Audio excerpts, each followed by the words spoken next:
Hello, everyone, and welcome to the Death by Adaptation podcast, a bi weekly book club where we choose one classic book and compare and contrast it against its cinematic adaptations. I'm your host, Nicolò Grasso, and I'm joined, as always, by the great Ewan Gleadow. How are you doing, Ewan? You know what? I often say, like, oh, I'm doing terrible or oh, I'm doing good, but for the first time, I'd say ever, I'm actually genuinely doing, like, well. Like, just apart from, losing my hearing. Which is no small thing from one It's year. easy come, easy go, as they say, but I actually feel, like, good. I feel relaxed. I feel just satisfied, which is, I imagine, is going to be fucking ruined by this because we're about to talk about Bones and All. But I'm sure it's no, I feel quite mellow, which is new for me because you know what I'm like, stressed about stress, but I just feel so relaxed. Yeah. That makes me so happy to hear, man. I'm feeling good too. Feeling better. Like for listeners who don't know, this episode is coming out 1 week later than expected because I managed to get jolly good old COVID at the beginning of October, so I was knocked out vocally for 2 weeks straight. But we're back. We're back. I'm happy to be back here to talk about some quality cinema, maybe some quality writing, or maybe not. We'll see. Please Um, don't make me spit out my coffee. I'm trying to enjoy that in my mellow state.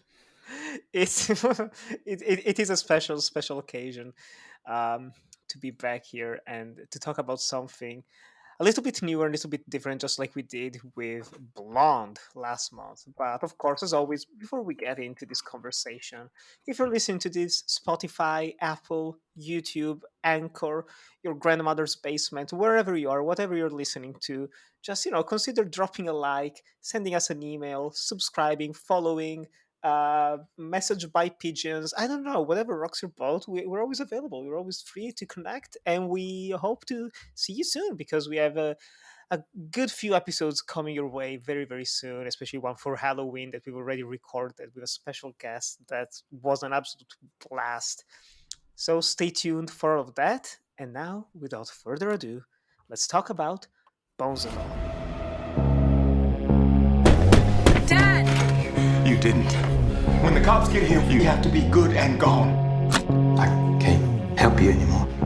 I know it's not your fault. You were born this way. You ate them. I believed you had to. I don't know why.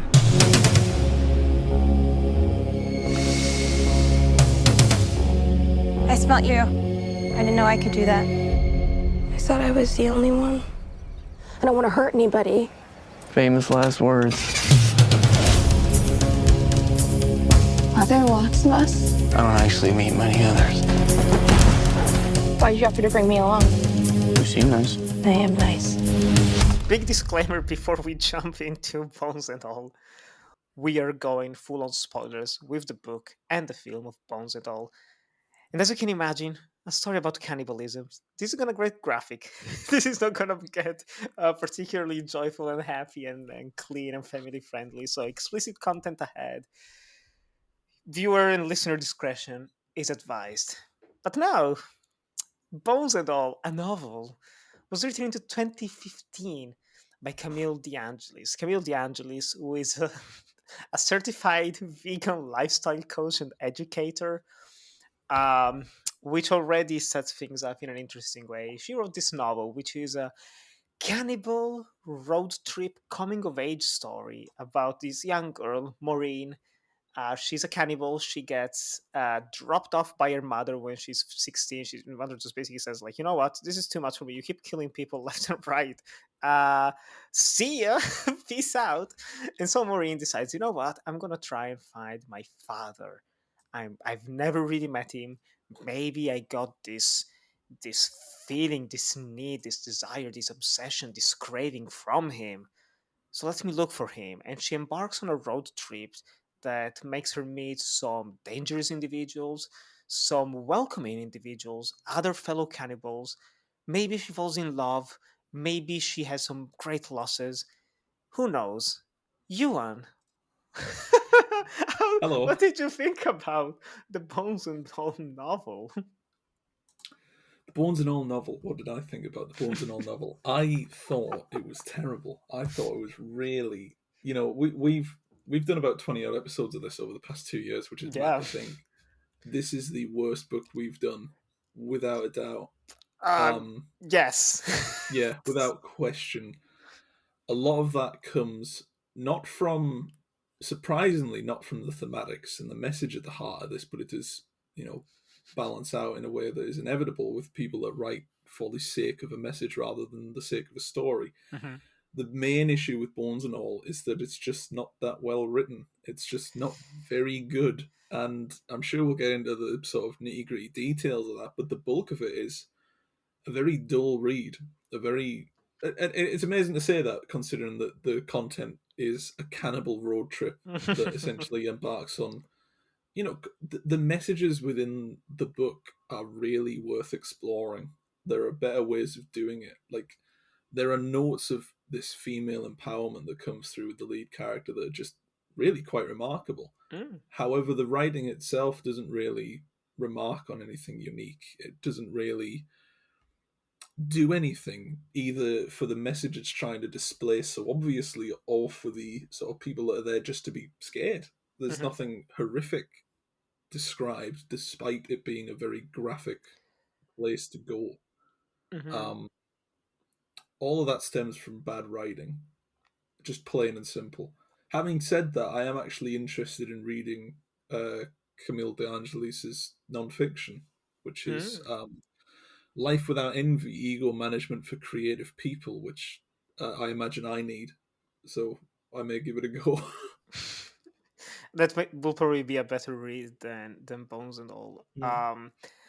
I honestly, I completely agree with what you said, that this is easily the worst book we've talked about. Dare I say, the only bad book we've talked about, because we've covered a whole bunch of classics and newer releases. But still, like, man, this was rough. This was really, really rough. I have so many problems with this book, but primarily, my main problem is I don't know who this is for. Like, I was reading Yeah. it, and it kind of connects to what you just said about, it's a story of cannibalism, but it's not particularly graphic to cater to a horror crowd or a gorehound crowd. But neither is it particularly uh I don't know, like, light and romantic enough to appeal to young adults, because it does feel more like a YA novel more than anything to me. With the road movie structure, the constant changing characters in here, this fast pacing, it feels like it's tailored for them. It's made for like people of Maureen's age, because she's, I want to say, like 15, 16 or something like that. Like, she's underage in this book. But then, like, I'm so baffled by this, and like, help me out here as well. Like, the structure of this book, like, it goes the first few chapters just kind of recounting Maureen's early years, and there are so many confusing bits in this, and not even just confusing, but just repetitive. There are so many instances in here of Maureen goes somewhere, meets up with person is a male, she strikes up this weirdo friendship with them, male wants to have sex with her, she eats them up. And she eats them up completely. You could even say bones and all. Don't do, okay, right. I knew you were going to do that.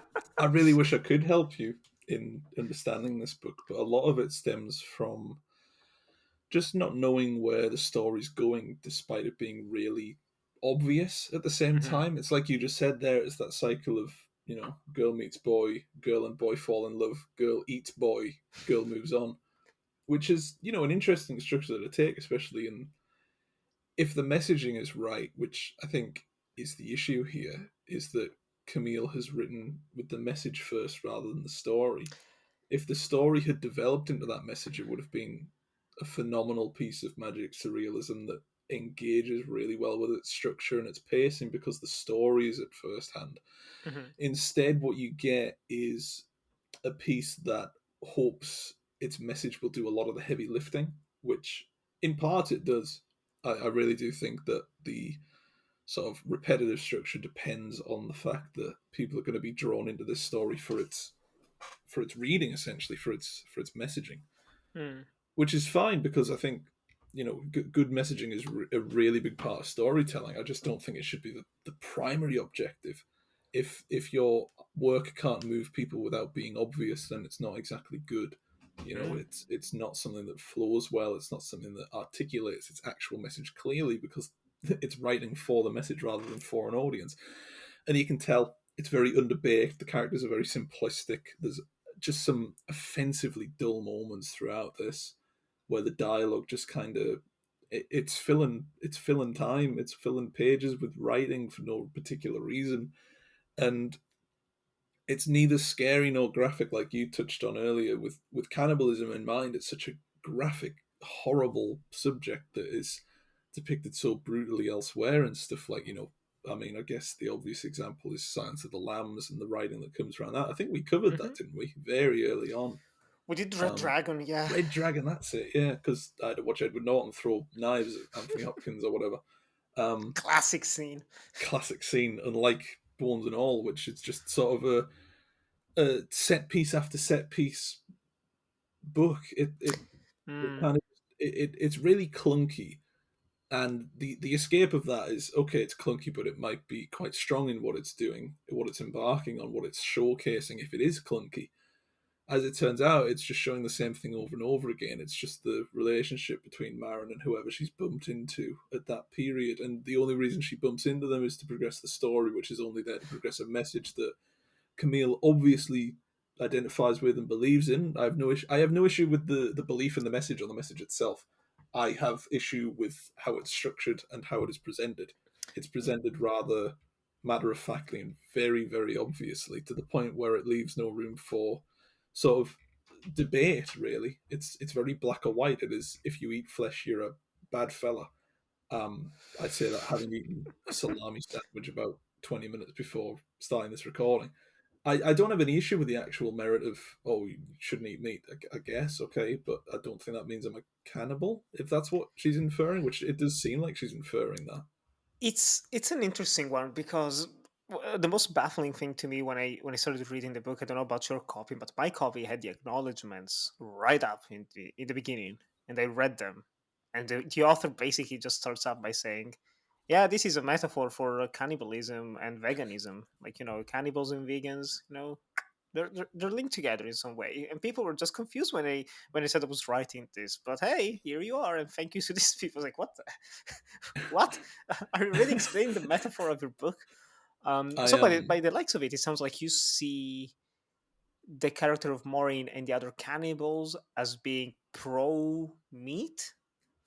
Yeah, I always thought it was quite, Bones and All was quite critical of meat eaters. They're no better than cannibals. They're no better than sort of people that will take anything they can to progress and that they can't stop themselves. It's like an addiction to eating good food, or in this case, people. What did you think? Did you think the opposite? I kept going back and forth between it being because we are following Maureen and we are in her state of mind. And for the entirety of the book, I was just wondering, like, okay, is this supposed to be, like you said, like she is a carnivore, a literal carnivore in the worst possible way, something that she cannot control, and therefore this is anti. Well, I don't want to say it's anti-cannibal, but like it's like cannibalism as pro meat. But then I, like, kind of halfway through the book, I started reading it in the opposite way. I started seeing it as the cannibal is actually the vegan. The cannibal is someone who eats something that's seen as disgusting, as horrible. How can you do that? But it comes perfectly natural, comes perfectly normal. Every interaction that she has with other cannibals, they try to make it seem more. They make it more relatable for Maureen.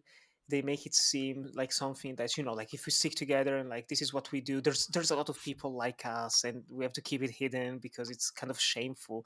And that's how I was reading it, especially considering the ending. Yeah. Oh, which we'll get to the ending in a second. But just that's how I was reading it. But also, they are cannibals. It goes back to what you were saying. Like, I really like that though. It's weird. I don't know. No, it's. I think it's. it's essentially the other end of the spectrum to what I thought, but then you realise Bones and All is very black and white. It's either a criticism of Oh meat yes. eaters or people that are saying we're not meat eaters, we're ostracised and are treated like cannibals, or people that are not involved in the regular world. Obviously, it wouldn't work if, instead of a Sunday roast, Marin has a broth and some spinach. That doesn't have the impact. So to sort of be reactionary and hook the attention, the obvious illusion, regardless of whether it's representation of meat eater or vegan, is that cannibals are very much looked down upon in society. In civilized society, you tend to say no to cannibals It's unless the there's been ultimate some taboo. sort of unless there's been some sort of plane crashing a mountain in the 80s. That's allowed, but other than that, regardless of what its intention is, it's always like it is a taboo. It's and the issue is, it's that, like we've just said, we've given two readings of the book there. They are the only two you can really get. What else is it meant to mean? What else can you explore other than, it's meat eaters, she doesn't like meat eaters, or it's vegans, she doesn't like how vegans are treated. It's all about treatment, and I think there's a certain irony, absolutely, in the fact that if she wants us to, I imagine she wants us to care for Marin. I find that Yeah, very difficult. I'd say so. If she wants us to care for Marin, then she's either depicted her as a meat eater and found it hard to match that with her message, or she's depicting her as a vegan ostracized and is then piling on the claim that vegans are ostracized. I think the bulk of people just don't care. It's one of those things where it's like, you go out to a restaurant and you see people eating vegetables. I'm not going to flip the table and go, "What are you doing? You're no better than a cannibal." Kind of just nonplussed. I don't have to have meat with every meal, which I know I'm going wildly off topic, but it's kind of like, Yeah. bowl the cereal with a bit of oat milk. Does that make me a cannibal? Does it make me vegan? Well, it did make me. While I was reading it, I was actually thinking about a vegan colleague that I had last year, and seeing her struggle in trying to be vegan. Yeah. In a world of primarily meat eaters, not even just meat, but like eggs in everything, and all those things. Like, I'd go mental if I couldn't eat eggs. Like cheese. Cheese. I've had vegan cheese. Vegan cheese is actually disgusting. Like I've got real sympathy for people that have to eat vegan cheese. Like, not just because if they're a vegan, but like dietary requirements. Like, people are lactose intolerant. My mate's lactose intolerant. They will power through a cheese pizza because it's the alternative. It's chalk. It's horrible. But there are certain like vegan foods, like Linda McCartney's mushroom like meatloaf thing's delicious, fantastic. I think anything that's vegan but that's primarily made through vegetables. Yeah, it's beautiful. Unbelievable. There's a lot of like mushroom fusion stuff that's just so nice, and it's because it's organic, it's fresh, and it's really delicious. But that's good. At the same time, I don't want to just eat that. I've got to have a varied palate. Like, sometimes I've got to take a bite out of someone's arm, like Marin does.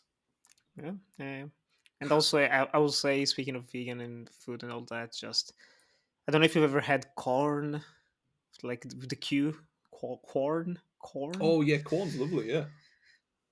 I remember getting corn sausages back when I was in uni, and I had them 3 times. The first time they were good. Mm-hmm. Second time suspicious.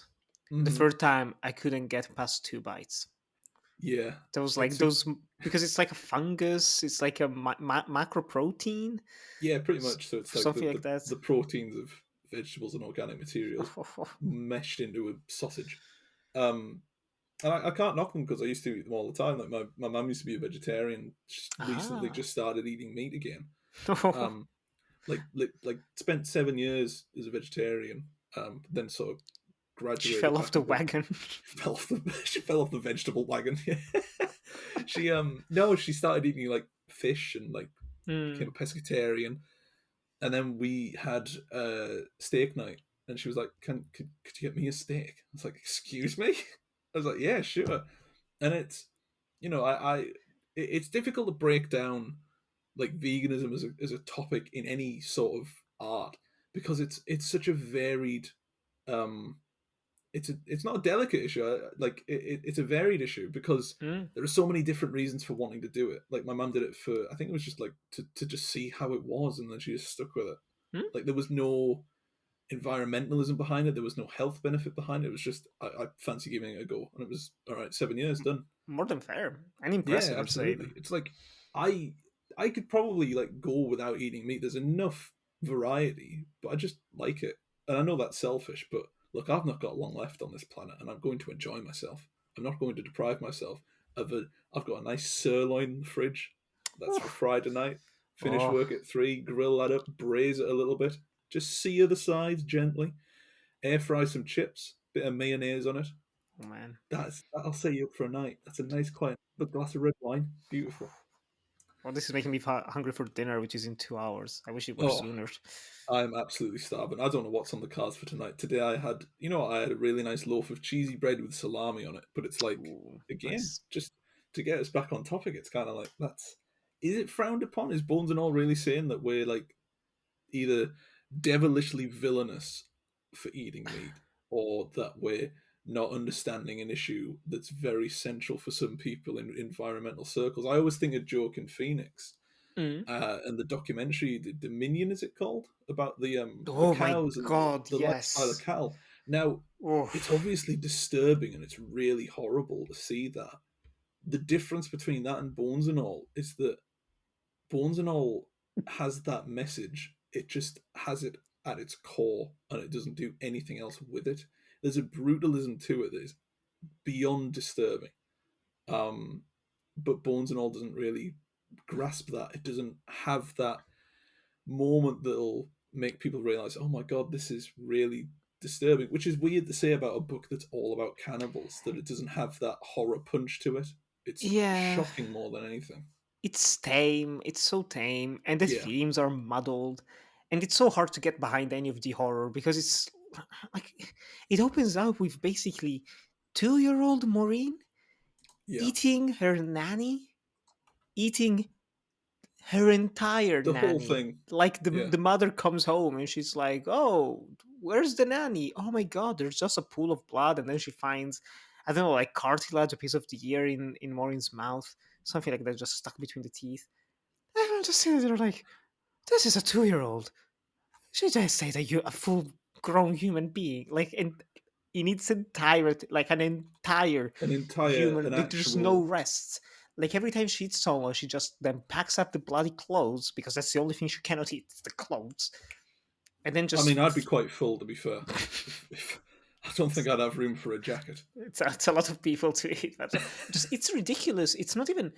It doesn't even get particularly. Like you said, it's not scary. It's not even that disturbing. It's just No. confusing. Like there's a point when she starts spending time and following this young guy Lee, who's a relatively minor character compared Yeah. to the film in the book. And he literally like, oh, I'm just gonna go like eat up this woman, and he leaves in 7 minutes.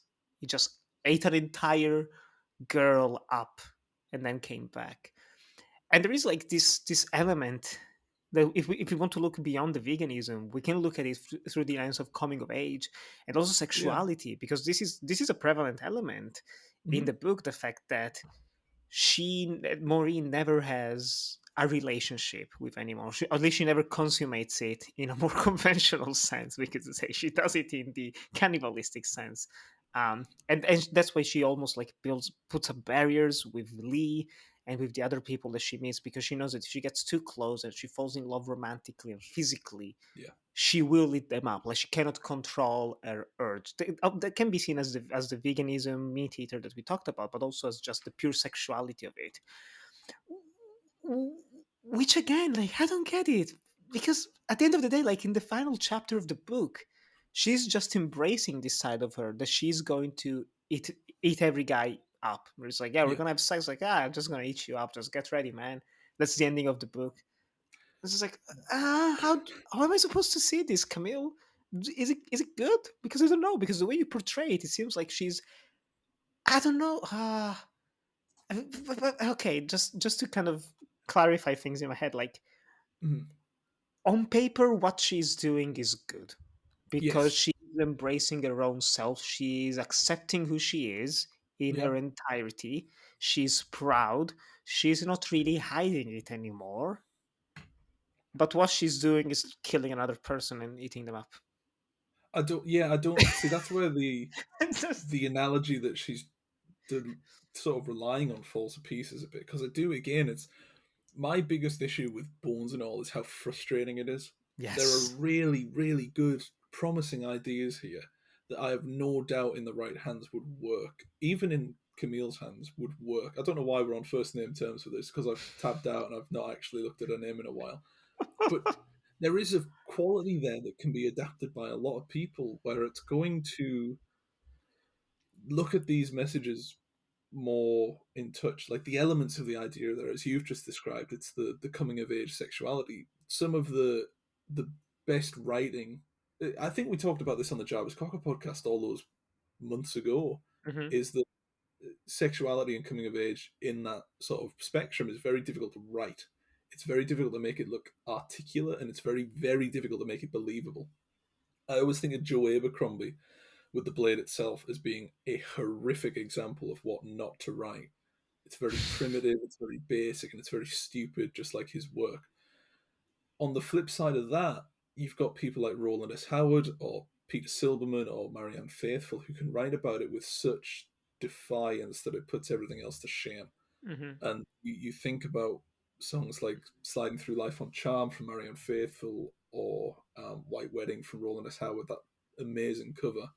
And you think, surely these are the artists that should be talking about this. Because throughout Bones and All, there is, I think it's confusion. I do think it's confusion that Camille sort of troubles herself with. It's having a good idea and then not knowing how to go about doing it and getting bogged Yes. down in this cannibalistic nature where on paper it is, like you said, very shocking, very graphic stuff, but then that shock ebbs away and instead it's often just a reminder that this is meant to be a message for something. It doesn't feel natural. It doesn't feel like it's exposing anything new. It doesn't feel like it's Oh no. ratifying anything. It just feels there and present and sort of disconnected almost from what she's actually trying to do, which is a shame because it's such a promising subject and it's such a promising premise. And a lot of my hate for this book comes from that sort of shortcoming Just of wasted real potential. wasted potential. It's exactly that. Oh man, And wasted potential and pointless twists. yeah, Jesus, oh my god! Like we haven't it's mentioned him yet, but there's the character of Sully, this yeah. elderly cannibal that Camille just randomly meets when she starts her journey. She's Mhm, very mhm. friendly, he has this massive cord of just people's hairs tied together, just endless. This rope, sorry. Is a character, he's peculiar, but he's very supportive with her. And I was like, as soon as he was introduced, I was like, this is just weird. I hope there's nothing like like a relationship or connection between him and her. And then the fact that he keeps appearing throughout the book, I was like, oh my god, is he gonna be the father? And she doesn't know it. Is he gonna be the father? And then it's like, no, he's the grandpa. I was like, holy shit. That was properly embarrassing. Like when it got to the end and it's the horror climax and he reveals that he was the grandpa all along and he's trying to kill her and he lies that he already killed Lee. Like all of that. It's Yeah.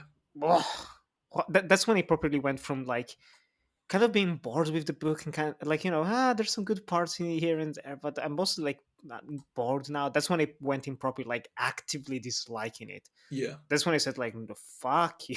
Like, why do you need this? You don't, because it has no thematic relevance whatsoever. It doesn't go into the scenes of the father and the endless cycle of violence she could have had. Even the whole like encounter between her and the father, and there's the old relationship with the orderly that's taking care of him, that kind of wants to be a cannibal but also is a bit afraid of it. It all comes kind of nowhere. I think it's what you said. It does. It's trying to tie everything together with the central message, but by It's trying to do yeah. that it actually goes the opposite way and it just completely misfires. The weird thing is as well is that it's very fragmented and that feels almost intentional. So to try and tie it Mm. all together just feels like extra back-breaking labor that just wasn't needed. If you've set out to sort of show segments of a life lived in a coming of age story, you don't have to link them together. It's the narrative doesn't have to rely solely on it being put together. You don't have to link Lee with Sully. You don't have to link everybody to each other, which I think is the big weakness of this. It feels like a slight against the audience that they're not going to have the brain capacity to keep up with it, where it's like, oh, but how does this character factor in? Well, it's just a different period of time. It's very easy to understand that, and it smacks of either just a simplicity from the writing for the message to make it clear as ever, or just a lack of belief in the foundation of the story, which, to be fair, was well put. There is little in this story to believe in, but it's just horribly underbaked. It just, like you said, it goes from being really boring to actively disliking. And I've thought that there are certain films where it's like, it's better to dislike something than be bored by it. At least you're having a reaction to it. True. Ones and all, for about all but the last 50 pages of it, it's just very stagnant. It's very flatlining. It's very unmoving. And then the last 50 pages just feel like an encapsulation of what was wrong with the previous 200 or so pages.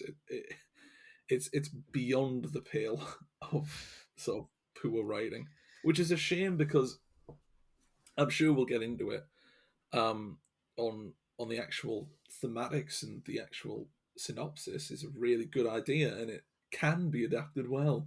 It sure can. It sure can. Especially with the fact that ultimately Maureen eats Lee, but like he's doing well at the end. He's like, "Hey, hey, I love you, and can we stay together and just save you from this crazy grandpa of yours? let's hook up finally." And she's like, "Okay, fine." And then the morning after, it's like, "Oh, she's cleaning herself up from the blood and everything." It's like, why? It feels Why a bit couldn't you odd, have had like, the fact that they are two they're two kindred spirits and they meet up together in this chaotic world, and you could have had them stay together and actually have a positive relationship, and she actually manages to not eat someone up for once. That's what I thought it was leading up to, and then it's like, nope, she eats him up. I was like, oh fuck. I truly thought it was going to be a really strong reflection of trust in a coming of age story or in a relationship, but I don't think that thought ever crossed anybody's mind in reading this in the editing process, and they just thought, oh yeah, she got eaten because this is a cannibal story and it's a horror. There's nothing like, it feels very neutered considering it's meant to be like this horrific cannibalism, like bones and all. The act of eating an entire person, including their bones, is absolutely disgusting. How does it feel so placid? How does it feel so boring? How do you make that as a concept like really dull? It's like, I'll never forgive the Friday the 13th films, which were just boring for a really long streak. And then all of a sudden, David Cronenberg makes a cameo. It's like, all right, let's jet off to space. You need that injection of adrenaline. Not in everything, but you need it at some point. And Bones and All is like, hold firm. We're going to get to the point of this story. We're going to get to the message. And then you close the book. And that's it. Nothing happened. Obviously, things do happen, but they never feel like they've got any prevalence on the story or that there is any impact in them. And the issue there is that if there's no impact in the words, there's no impact in the message. There is absolutely nothing in the message that is particularly impactful throughout. I closed the book, or rather, I closed the PDF tab, and I thought, there's nothing in here that has stuck with me. There is nothing that I'm going to go away and think about. Not because it's not an issue worth thinking about, but because it's just not written well. It's just not doing anything to progress a conversation that is probably worth having. And that's the real detriment to this book. It's beyond it being just an uninteresting piece of work. It's something that might harm the message at the heart of it, which is, a very layered and very depthful conversation to have. In this form, it just isn't very good. And it's just a shame. Yeah, it feels almost like a first draft. Should have been, gone over again and again and again, and kind of smoothed out, remove some things, improve on others, and I've made notes on my phone with more depth than this. savage. But you know what is also savage? The film adaptation of Bones and All. Oh, yes. Released in 2022, just recently. Yeah. I think by the time that this episode comes out, the movie has premiered at multiple film festivals, Venice, Telluride, New York, London, like pretty much everywhere. and it's coming out in a month's time. So Lovely. Well, I hate to let's. brag, but we've already seen it. We And have already seen yeah, it. We I saw look it. We were the forward to first go people to consider. watch it. Were we? Well, Yeah, yeah, I know that, but I'd like to think that other people know that now as well. We were some of the first people to watch we were it. some of the first people to watch it at the We Venice Film sat, Festival.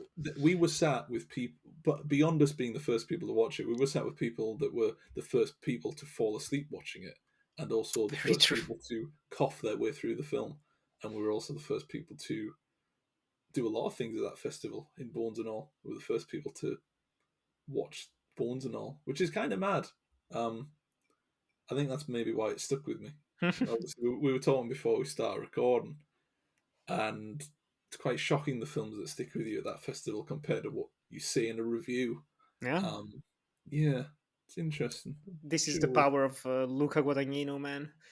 Luca Guadagnino, who wrote and directed this adaptation of Camille's book, our lovely friend Camille.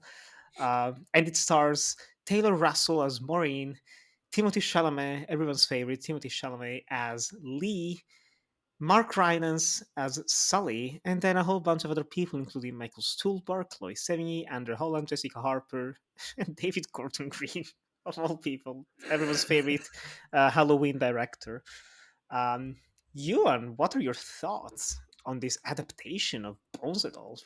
I thought the use of the word adaptation is sinful because this isn't an adaptation. This is just something different entirely. Surely, This is a Luca glow up. Guadagnino. It's like the glow up I had after university. It's kind of mad that obviously we've just spent half an hour talking about the state of the book. Mhm.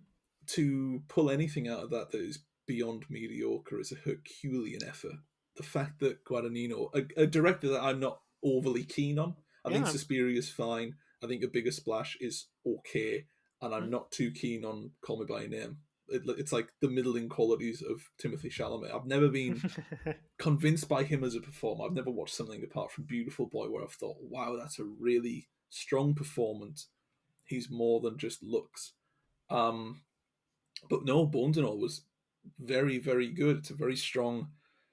I hate to use the word adaptation because it feels like I'm giving credit to the book because Guadagnino has written and directed something that feels so far removed from what the book stands for and what the book is representing and what the book actually says with its own text. To the point where this could just be a cannibal film with a coming of age story, but they've realised that somebody's written that already and thought, well, we're going to get sued for copyright infringement if we don't adapt it. So they've bought up the rights and essentially just rejigged it all because it's very different from the book. It's very, very susceptible to, the changing of the tide, essentially. It's, Bones and All did not come out that long ago. I think it was 2015.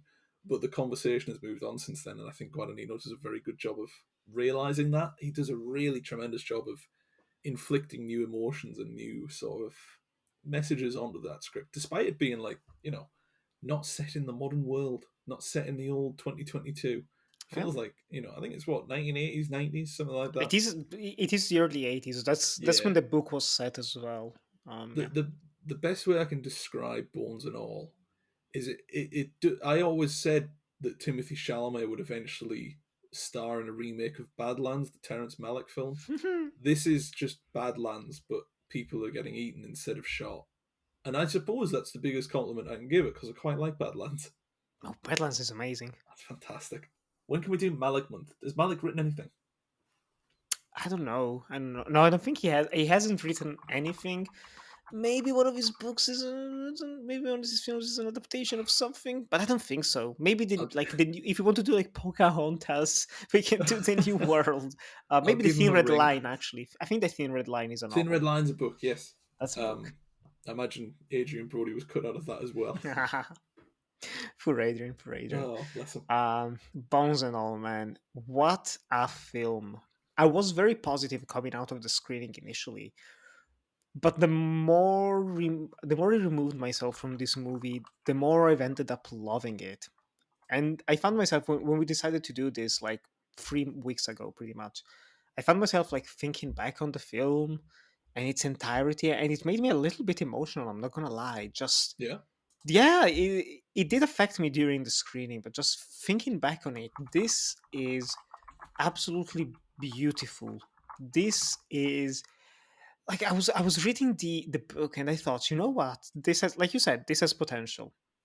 And knowing Guadagnino, I do really like him. We did a whole episode with the good old Carson Timar, talking about Call Me by Your Name and gushing over it. But I think he has a very, not only does he always love the characters in his film, but he makes very tactile cinema. Like everything has a strong texture, everything feels real, lived in, believable. It's artistic, it's gorgeously shot, it's stylized, but it still feels like something that's real. It feels like something that you can touch, that you can smell, that you can feel on your skin. He has just a very great way of framing movies and like using sound to enhance the immersion. But with Bones and all, he did something, like you said, incredible. He took a book that was nothing but wasted opportunities. He saw them and he took them and he just used them to their fullest potential. The setting of 1980s Reagan America, there's so much there that he uses in very subtle ways. The romance at its core, it takes this from a coming of age story to a proper romantic road trip. Like the relationship between Maureen and Lee is a romance, and it's beautiful. Um, and if anything, like let's just dive into the main theme, because we talked about the book and Bones and all the book, veganism, and maybe pro, maybe anti-sex. We're still unsure about that. Um, but Bones and All, the film, is a piece of queer cinema to me. I don't know how you feel about that, but this feels like this is set in the early 80s in America with the AIDS epidemic, which has just started. And there are so many elements in here that feel very much belonging to queer canon and just queer identity. The fact that these cannibals have to stay hidden, they cannot really show who they are. They can smell each other though from far away, and just you can tell, like when you're with one of them, you can just feel it in yourself that they're different. uh, there's this couple of of hicks. I don't know if that's offensive. I apologize if it is. Of hillbillies played by uh, Rednecks. rednecks. All of this sounds so offensive. I apologize to anyone listening if they Bob identify Dylan as fans, I such. think they're called. There's two Bob Dylan fans, Bob played Dylan. by Mark Rylance and David Gordon Green, that are not gay, but the way they talk in their relationship and the way they kind of met each other feels very much like a homosexual relationship. And I don't know how you feel about this reading. I don't think we ever discussed it even at the festival. So I'm curious if you saw any of these elements, but that's just what stood out to me so strongly, especially looking back at the movie after having read the book and, I mean, digested all of it, you I, could I say. remember coming out of the screening, and you mentioned this, and I thought, oh, yeah, that's a good point. And I was quite nervous to come on and talk about Bones and All because I thought I would have forgotten the film by now. Like I didn't expect to remember much of it because I don't really remember much of anything these days. That's not a slight on art. That's just my memory. Just watching a lot and doing a lot. I Yeah, feel it's you. like my Trello board is disgusting, but I didn't think about what you'd said until really it settled in. Like when I got back home from Venice Film Festival, which I attended, and you can, you know, got to get that plug in. We saw it first. No, but I went away and thought about it, and the more I thought about it, it's as a queer coding, Bones and All is essentially part of a trend that Guadagnino has shown throughout his films, which is Heck yeah. an inference rather than a display. It's the inference of it in a bigger splash. Obviously, it's a bit more important in Call Me by Your Name because that's the core of the plot. But even then, it still has elements that are inferences. It still has that shyness, that coyness that shows up in Bones and All, like you mentioned. And that Reaganism aesthetic is really key to that, and it's very powerful. It's very. I don't think it'll be as touched upon as much as it should be, mainly because Guadagnino was trying to put out several fires elsewhere throughout the plot. It's a very important sort of underlining surface, like you mentioned, David Gordon Green and Michael, what's his name? Stuhlbarg. Michael Stuhlbarg, who, just as a quick off, is having a wonderful few years. as just sort of the man at the top. I thought it would have, kicked off for him after A Serious Man, but he had to bide his time a bit. He did The Shape of Water, and then it was Oh from yes. there. It was The Post, Shirley, Your Honor, now this, and Dope Sick as well, which is just kind of he's finally getting a resurgence.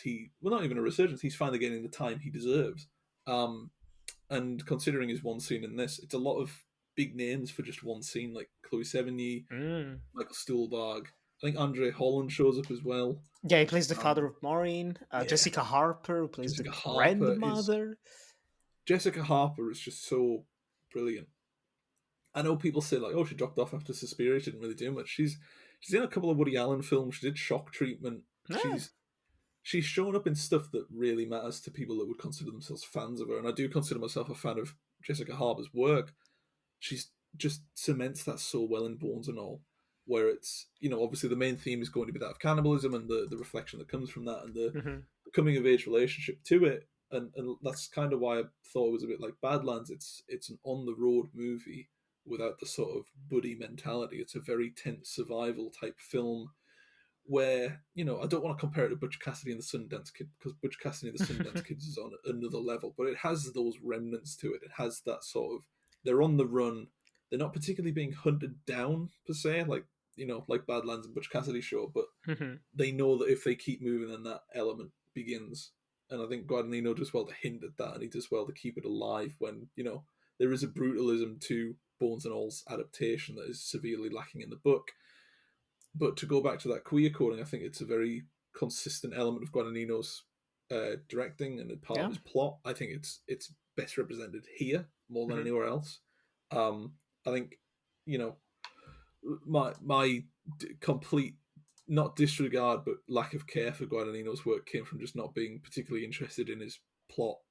And this is probably the strongest plot I've seen from him. I think it's very, very good. But again, it's like we said earlier, it's kind of shocking what stuck with me after the festival. It's the films that you don't expect to stick with you that do stick with you. And I was looking at his filmography before we started recording, and it was like, I remember such key moments of A Bigger Splash. I remember Tilda Swinton driving into town. I remember Ralph Fiennes looking through record collections, and it's shocking that I remember those little moments, because usually I just don't remember those, and I don't know, that must have some sort of impact on my brain, because Bones and All, I remember the little things, the tiny little elements of it. I remember the framing from the bus as it wheels out and you see Mark Rylance stood there and he's got his little hat on. All to be honest, all the Mark Rylance stuff I just remember so clearly, because he is phenomenal. He's having a blast. Unbelievable. It's so nice to see him do something like Against Typecast, where he plays those kind of, not villains, but kind of like creepy, weirdo outsiders, like he did on Bridge of Spies to an extent, but he feels competent there. It's just so nice to see him play something that's completely against what he normally does, which is essentially a hero, a very quiet hero, like The Trial of the Chicago 7 or The Outfit. It's unbelievable. Like, I'm just so happy that he's getting that opportunity. And I don't want to say, it's an Oscar-worthy performance, but he could definitely, this is his sort of carrying torch type moment, which is difficult to do considering he's up against some really big actors. Obviously, we mentioned Michael Stuhlbarg and Chloe Sevigny with those one scene roles, but then Taylor Russell and Timothée Chalamet, unbelievable, really solid stuff from them, and they do absolutely monumentally well in displaying a lot of the coding that Guadagnino brings to a script, a lot of the influences and messages that come through his work, and it's all very well kept and well paced and well timed, unlike the book, which is just why I'm so shocked by not the decision to adapt it, but how well an adaptation of a bad book can come. I've always heard people say, the book's always better than the film. Absolutely not. There is not a chance you could say that anymore once you've seen Bones and All. Not a chance. This will go down in history as one of the best book to film adaptations. I for think very it's good reasons. But yes, I remember speaking of the cast, like you mentioned, so many scene stealing performances. Like, dare I say, everyone who's in one scene steals that said scene.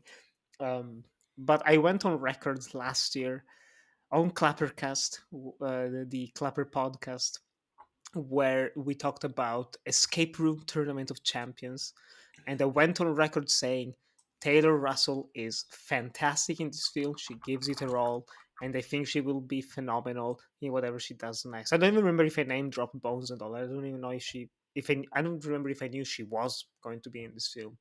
Um, but watching the movie, like she ended up winning the best newcomer, best rising star at the Venice Film Festival. Absolutely well deserved. I think she's great. Like, to be honest, it kind of pains me a little bit. And I understand why they're doing it.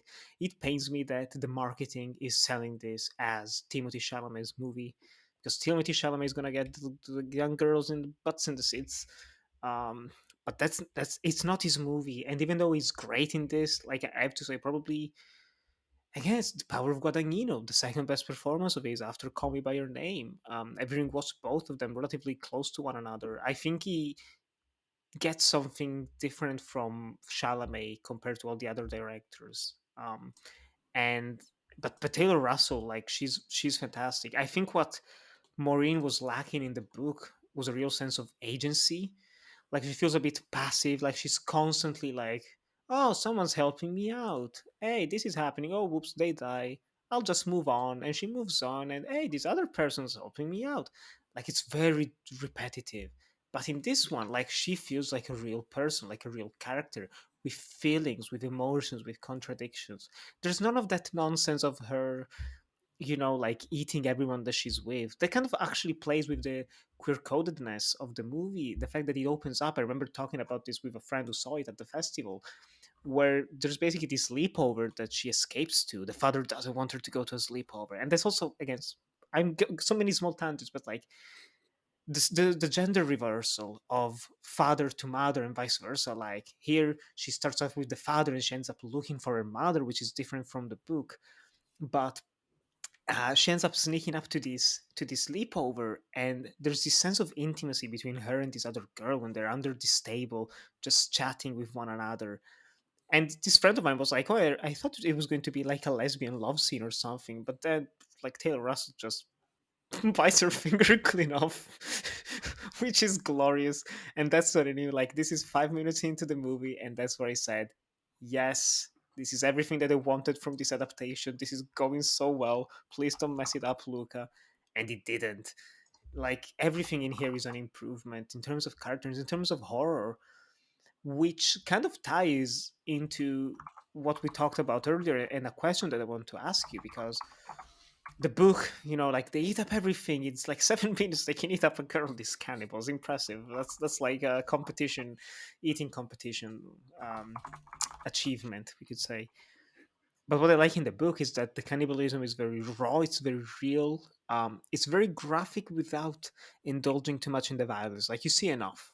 And Guadagnino holds on these shots of people just kind of like biting into the flesh for like a couple seconds, enough for you to kind of be grossed out by it, but not enough to feel exploitative or like a full blown horror film.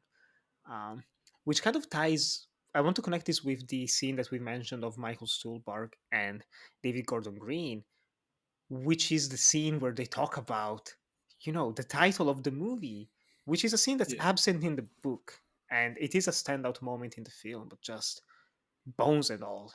That's something that they've grown to do. Or like, I think Michael Stuhlbarg's character, that's something that he can do, but that David Gordon Green has to prepare himself for, like I'm getting there Yeah. slowly but surely. And Like the that's Halloween series. like the Halloween series. Um, but that's the idea that you're a cannibal. Yes, you eat flesh, but you can also eat everything, like the entirety of the other person. Yeah. What do you think about this title, just in general? Like we didn't touch on it in the book, but just because No. that's more literal in that sense, we could say. Mhm. But with the film, how do you interpret it? It's kind of like eating the garnish on top of a steak. No, it's for the film. I think it's because a lot of Guadagnino's writing here is taking the good bits of the book, because there are a couple of good bits that are just kind of squashed down into what we've talked about for the past half an hour. And I think that bones and all scene, the actual reference to the title, is more because to actually show that would look pretty ridiculous. Yes. It would look pretty it would look like it's jumped the shark to say, oh, they eat the bones as well. And I think it's one of the big things that the book is troubled by, and it's the power of alluding. It is the power of alluding to a problem or a message. Mm-hmm. The book is very clear and very clear cut and very simple with what it wants to say and why it says it. There is no subtext. As the great Garth Marenghi once said, subtext is for cowards. That doesn't apply here. You can't not have subtext. You've got to have something that the audience can be trusted with. Guadagnino does that a lot. I think that scene with Michael Stuhlbarg, for as kind of brief as it is, it's only a couple of minutes that he's got on the screen. It sets up so much about the consequences that the main characters are facing. It sets up what we won't see. It sets up what we may see, and it sets up the allusions to the rest of the film so perfectly.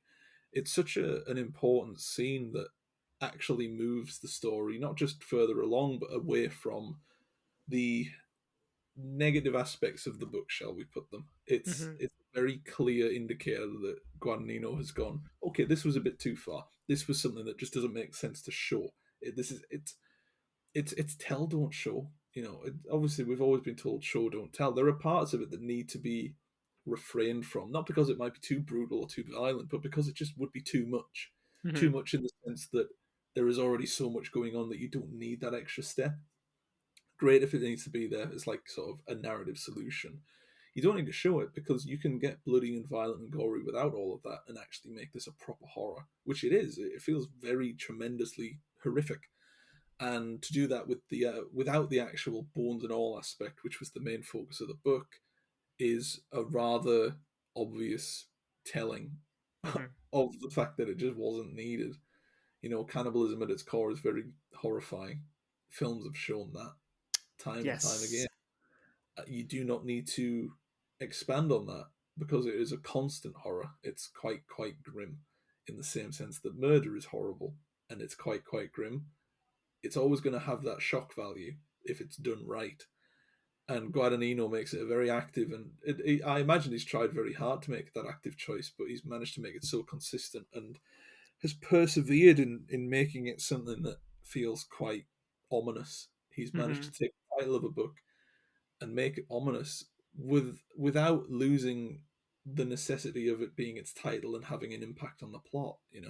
It's always there. It's always lingering over, and obviously it's mentioned at the end of the film when War Timmy spows out.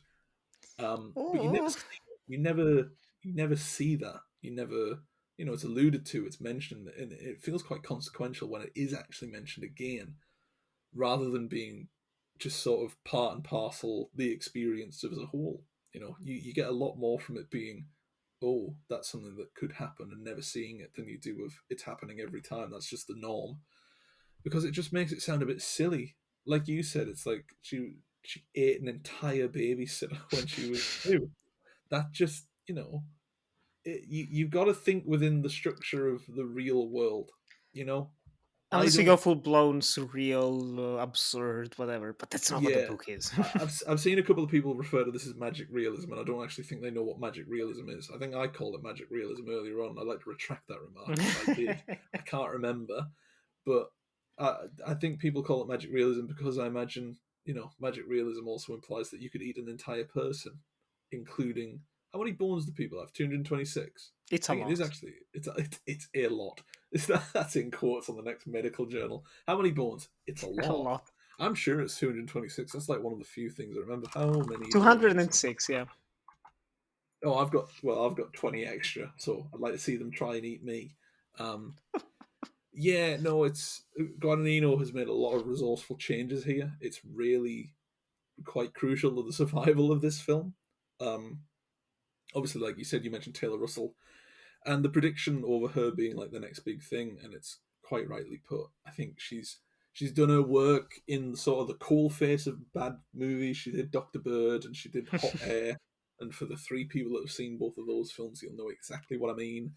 And now she's reaping the rewards of a fairly successful double bill of horror films, and she did Waves as well, obviously. Really, Waves, yeah.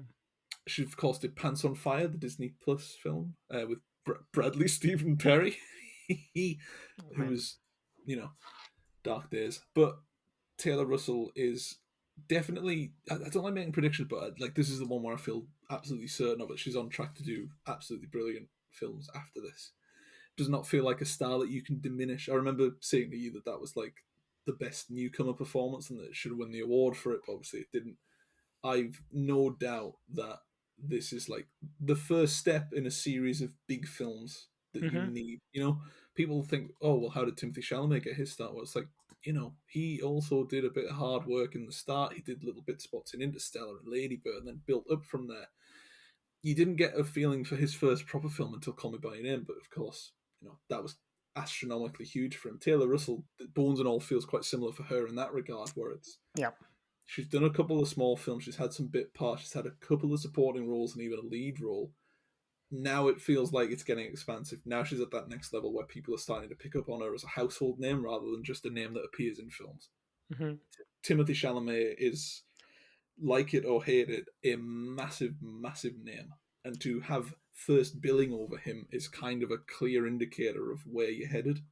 Yeah. Um, I mean, the supporting cast that surrounds it. I mean, obviously we didn't mention like Francesca Scorsese and Is she actually in the film though? Because I I saw her in the cast, but she's not.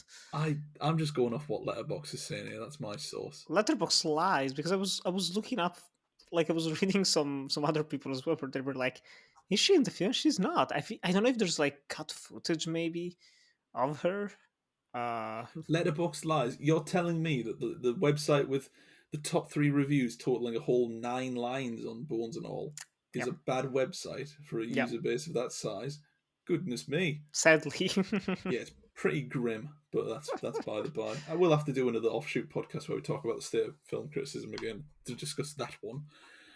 But as far as Bones and All goes, it's rather telling that Guadagnino has cast somebody that has, you know, I think to some degree it's because she's been cast in horror films. You know, she's got that experience of quite gory material, quite bloody, violent stuff.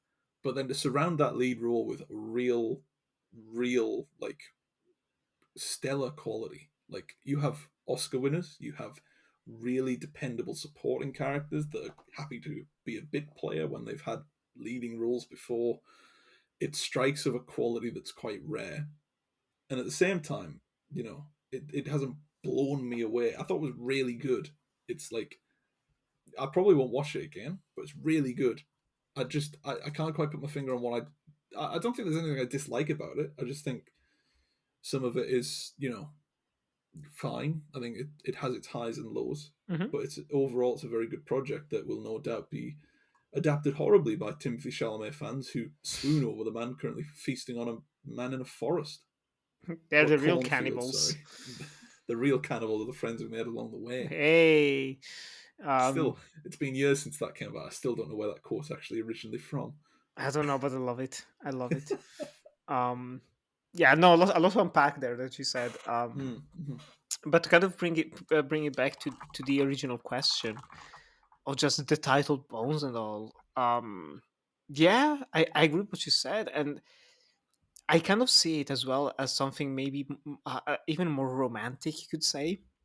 More, I mean, Yeah, in one way, you could say it in a more graphic sense, because um, again, similarly to the book in that regard, the relationship between Timothy Chalamet and Taylor Russell, between Lee and Maureen, is not consummated in a classic sense, you could say, but it is lived through their shared cannibalistic experiences.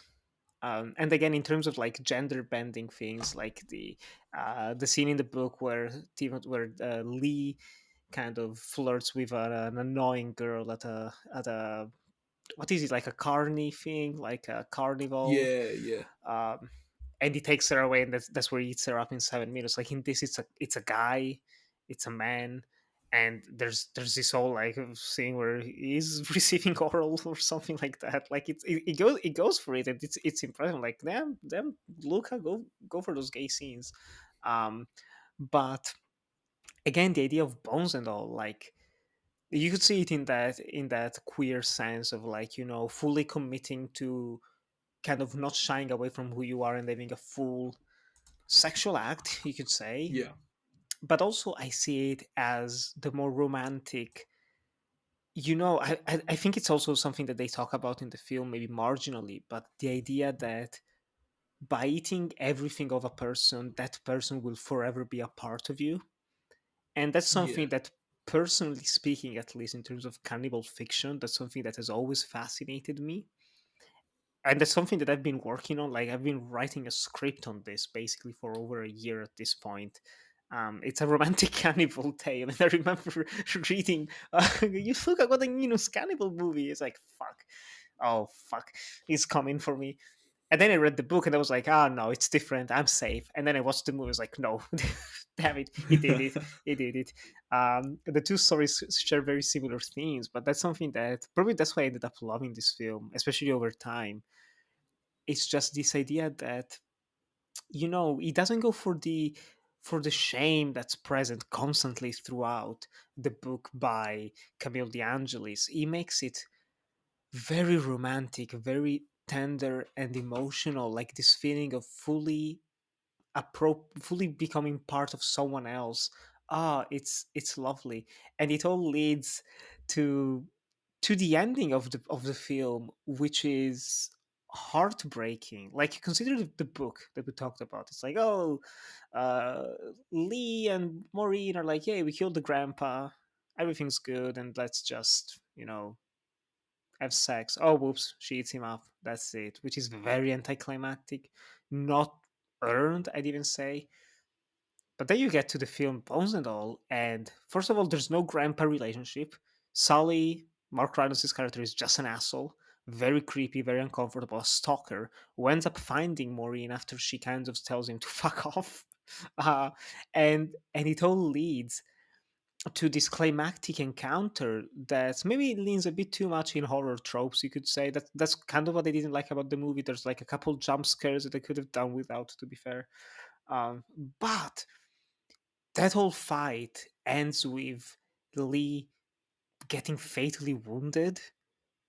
And what does Maureen do after he asks it as well? Like, the only thing they can do after they've been living together, like, she eats him, bones at all, like she eats him in its entirety, which is gruesome, but also so tragic and so sad.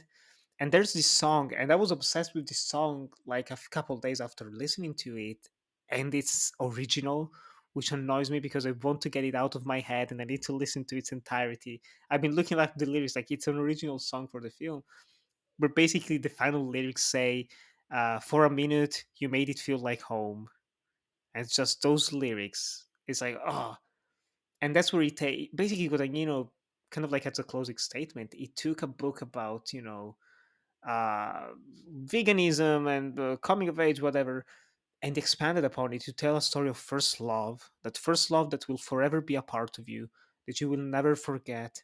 Going back to it, thinking about it will bring pain, but also joy. The joy that, for a minute, you made it feel like home.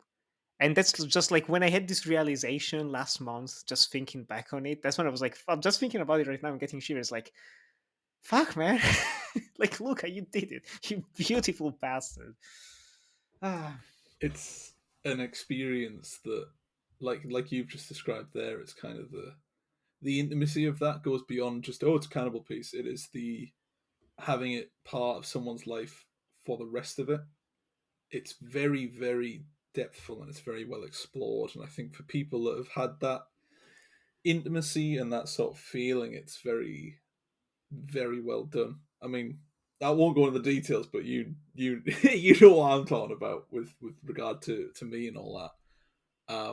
And it did hit very differently than I would have expected it to. I think because of those experiences, and that is a great reward for Guadagnino to see a filmmaker understand that aspect when, especially considering the amount of dreck that comes from the occasional, not rom-com, but sort of dramatic piece with a relationship at the core of it. It just Mm. misses the point entirely. And I think to have such a genuinely beautiful message at the core of this film is one of the best bits of writing from this year. I really do think that Guadagnino has, in parts, got something in Bones and All that is some of the best script writing of the year. And it's not just through the sort of general remarks that he makes, the general dialogue or the scene setting, but the imagery it conjures and the message it gives, like you've just spoken of there, which I won't touch upon again because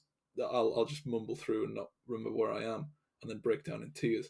But what he presents is so strong and surprisingly broad, yet at the same time extremely specific, which is really just scares me more than anything else about this film. Like, really, it's just worrying that he manages to hit it on the head like that, and in such a beautiful way as well, where it contrasts all the real horror that comes before it. You know, the encounter with Sully and how brutal it gets, which is really quite graphic. Like, genuinely, good God, blonde struggle to get an 18 rating. How has Guadagnino managed this one?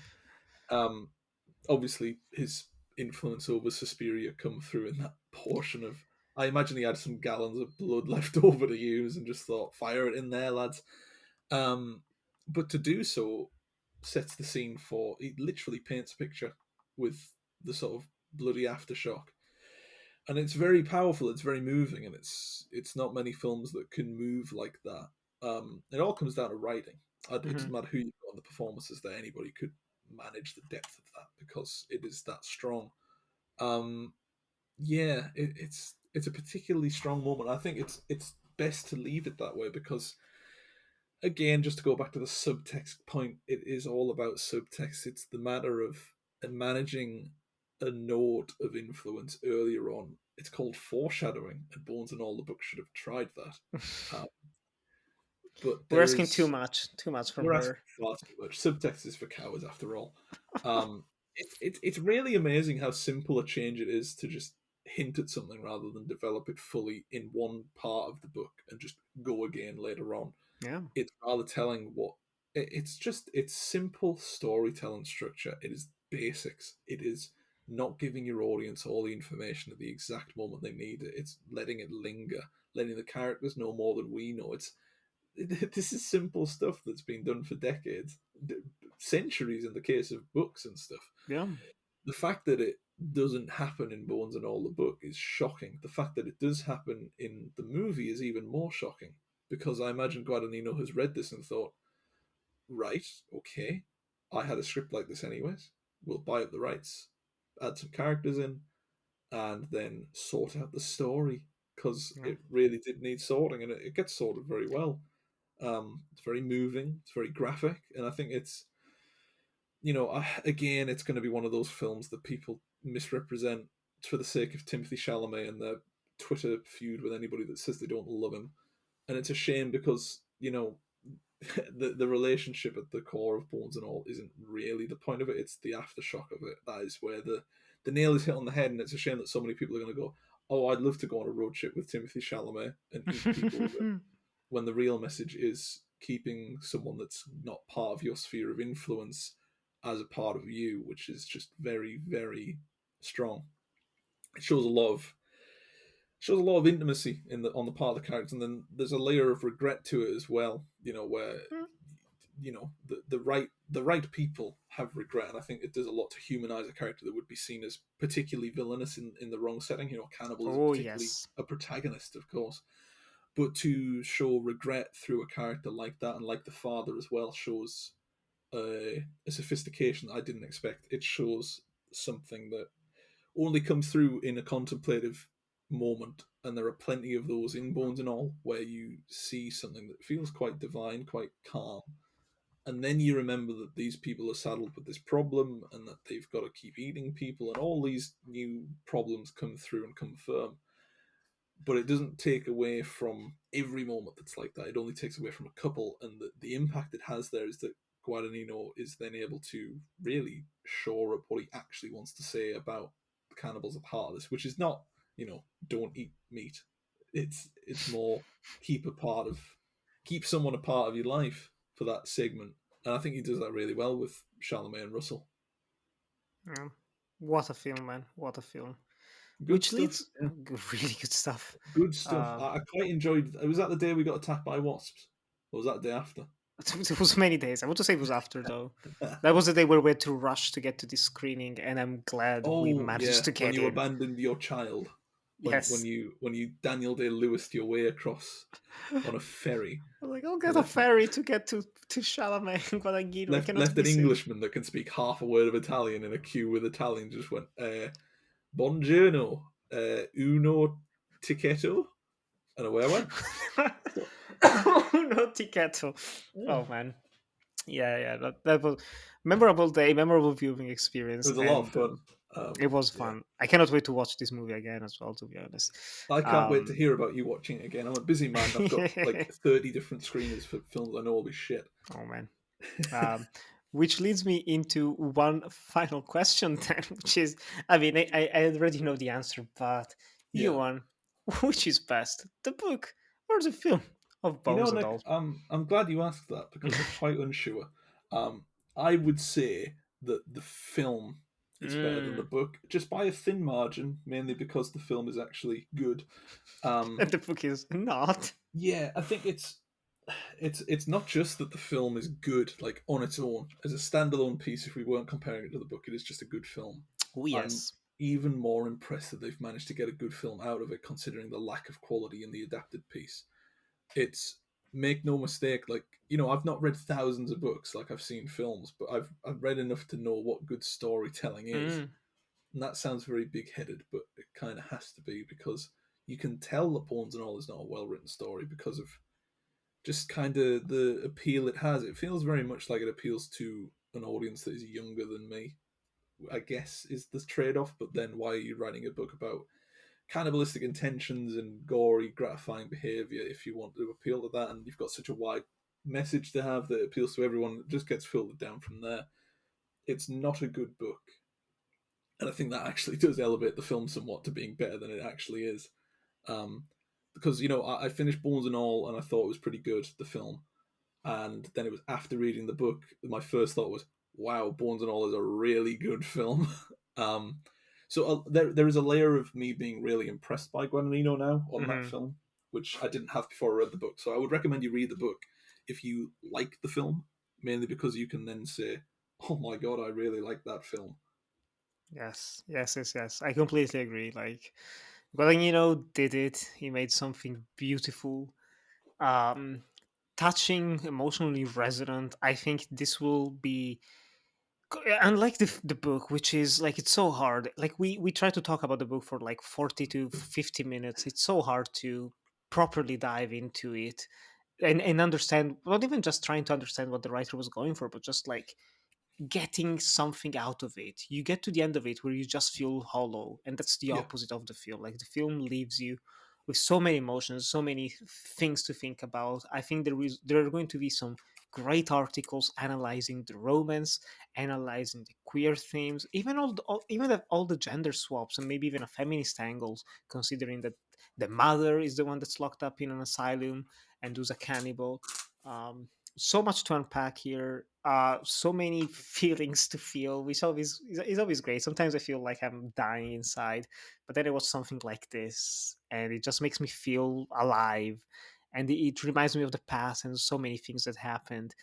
And it's in a way bad, in other ways good. You know, it's good to know, to never forget. But yes, this is it for this episode of Death by Adaptation. As always, a lovely time. Where can our listeners find you, Ewan? In hell. No, well, actually, speaking of hell, they can find me on Twitter at Ewan Gleadow. Yes. EWANGLEADOW. That's where you can get me on Twitter, and you can get me on Letterboxd at the same name without the at the front of my name. You can also get my work on Cult Following, Clapper, Daily Star, The Geek Show, Narc Magazine, Any Volume. I've got my own podcast, Don't Listen to This Podcast, at DLTT Pod on Twitter, where Nick will make several appearances, I imagine, mandatory. I'm excited. You'd better be. You're into some of the best episodes. And what else am I on? What else am I doing these days? I think that's about Just it. surviving, living. I've stretched myself that thin that any day that I don't have a sincere mental breakdown with the amount of work I do is a great success. So I imagine that that'll take place inevitably on Twitter, because everything else takes place on Twitter. It is a hellscape app. I love it. It is wonderful, wonderful. You can follow me on Twitter and Instagram at NickyGrind97, and there's links to everything that I do. You know it: short films, videos, letterbox reviews, Clapper articles. Maybe I should start adding a link to my Linktree for cold following as well. We got a couple ideas for more articles about video games to write about. Oh man, I've been playing too many video games. So I have to kind of externalize and justify this thing. And of course, you can follow this podcast on Twitter and Instagram, Death Adaptation Pod and Death by Adaptation Pod, respectively. Stay tuned, because next week, the schedule is a bit messed up, but next week we're celebrating Halloween, and we're joined by the great Carson Timar to talk about The Haunting of Hill House. So stay tuned for that. We hope you had a lovely time listening to this, and we hope you have a fabulous day. Bye bye.